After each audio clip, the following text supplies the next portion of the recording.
Hey, what's going on, guys? It's Tommy here, and today in this video, I'm going to share with you four reasons why you could not be or why you are not building muscle. The very first reason is the very first obvious, that you're not eating enough, all right?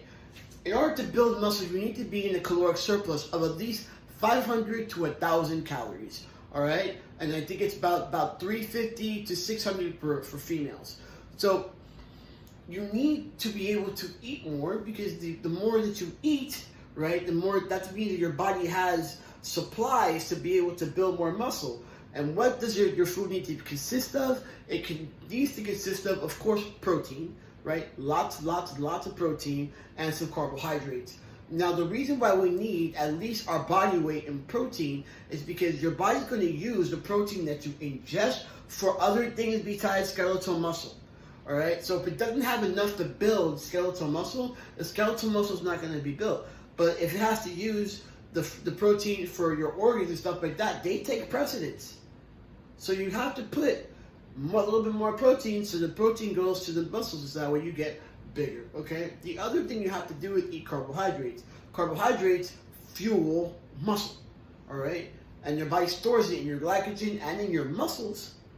All right, so it's literally fuel for your muscles. So you must eat carbohydrates. And fats you can kind of play with, okay? So if you're on a bulking diet and you're starting to see that you're getting really big, but you're getting really watery, so you can just lower your carbs a little bit and bring up your fats, and that should get you a more drier look. And if the opposite is happening, you're starting to look a little too sunken and too dry, then raise up your carbs at that particular moment. So that's kind of how you gauge it.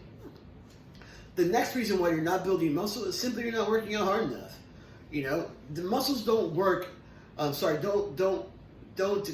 unless you give them a reason to grow. So that means you have to challenge yourself within your workout. You can challenge yourself by lifting a little bit more weight, all right, or doing a little bit more sets. But you need to be able to challenge yourself. If it doesn't challenge you, it doesn't change you. So if you're working out and at some time the thoughts that cross your mind be like, hey man, this workout's really hard, then you're not working out hard enough. If you're just like gazing through your phone, through sets and stuff like that, you're not focused on your workout, you're not working hard enough, and you're not going to see the results you want to see. You must challenge yourself. The next thing you've got to do is you have to make sure your body fat stays below at least 12%. You know, you shouldn't let it go too much higher than 12%. Why is that? A lean body is more anabolic than a body with a lot of body fat. So, how do you avoid this? Because if you're on a bulk, you're going to be gaining a little bit of fat. That's just, there's no ways around it. However, what you can do is you can add what they call little mini breaks or diet breaks, where you're going on a diet and you're cutting your calories, you're manipulating your macros, so that way you can become more insulin sensitive. So the difference between cyclical bulking or mini diets and a yo-yo diet, right? A yo-yo diet is when someone's trying to lose weight and they lose a lot of weight, and all of a sudden they just gain it all right back. We're not trying to gain it all back or lose a ton of weight. We're just simply trying to lose a little body fat, maybe 2 or 3%, keep us away from insulin resistance, so that way we can continue to gain weight, right? And get some good muscle size. So there's a big difference between yo-yo dieting and mini breaks. And last but not least, that you must pay attention to is a very basic thing: sleep. Right? It's the most overlooked thing. If you are a testosterone-based person and you feel like you snore at night, or you find yourself getting up in the middle of the night a lot, you should do a sleep study.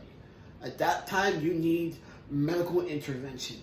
Sleep apnea can cause a lot of problems, especially heart disease. It also makes it hard to burn fat and to build muscle. So make sure that you don't have this particular problem. Get outside and get some sun if you can, all right? Because that actually helps your body produce natural melatonin.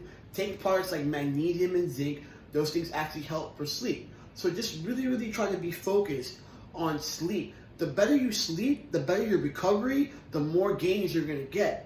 So I really hope this video has been helpful. You can follow me on Instagram or Tommy J Morel. That's my Instagram. Or you can just simply stay here Thank you for following 3T Fitness Miami. You have a great day.